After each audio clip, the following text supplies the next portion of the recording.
వీళ్ళ మధ్యంగా ఏంద్రనైనా ఈ గ్రహం ఏందో ఈ మనుషులు ఏందో అర్థం కావట్లేదు.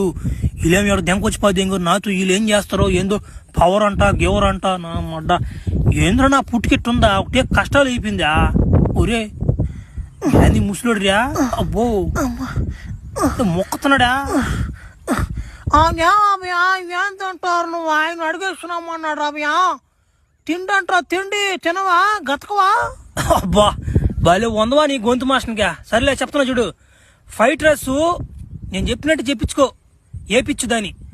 Fried rice rice noodles mixing చేపించి ఆయిల్ కొంచెం ఎక్కువ వేసి ఉప్పు కారం బాగా దట్టించి రోస్ట్ చేసి ఆమె దగ్గర పైన ఎరగట్లు ఉండాలా లేకపోతే మనకి ఎక్కదు. రమయ్య ఫ్రైడ్ రైస్ గీట్ రైస్ ఇక్కడ ఆడుంటాయి రయ్యా పదాలు కూడా బాగా డిఫరెంట్ ఉన్నాయా. సరే ఆయన అడిగి వస్తున్నా ఉండు. ఓ ఎరగట్లు మాత్రం మర్చిపో గో బగలు తెంగేస్తా. తెస్తాలో ఉండో పూగా చెప్పినావా నువ్వు చెప్పిపోతున్నావా గోసి బగలు తెంగేస్తా. సరేలే రబ్బా ముసలాన్ని బిత్తర దింగిచ్చానా మాడ. సరేలే ఏం చూస్తాను రా నేను చెప్పినట్టు కొట్టించుకోండి. ఫ్రైడ్ రైస్ మిక్సింగ్ నేను చెప్పిన లిస్ట్ అదే లిస్ట్ బాగా గుర్తుంచుకోండి. ఏందన్నమాట వీళ్ళు ఎందుకు దేనికొచ్చారు అర్థం కాల. ముందు కారణం తెలుసుకొని అప్పుడు ఇయ్యాలి వీళ్ళకి తడి. అప్పుడు దాకా మనం ఏం చేయకూడదు గమ్ము ఉండాలా వేసినామాట లాగా ఉండాలా.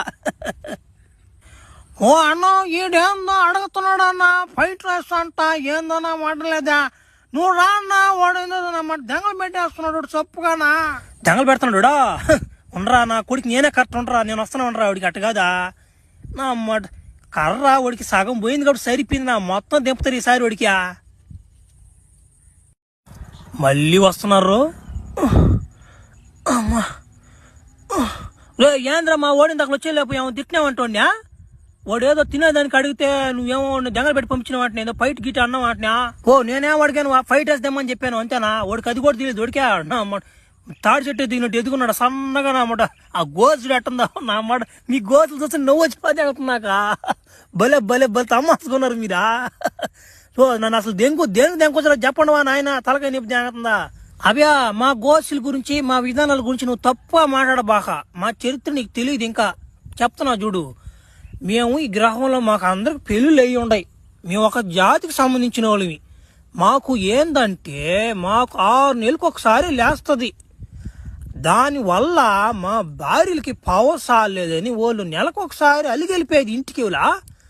దానికోసం మేము అందరం దెప్పం నేర్చుకొని మొగతానం మాకు కలిగించేలాగా ఒక మెరుపుని మేము తయారు చేసాం.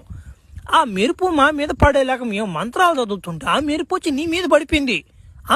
అంటే ఒక ప్రపంచానికి సరిపోయేడంత మొగతానం మెరుపు నీ ఒక్కడి మీద పడిపోయింది.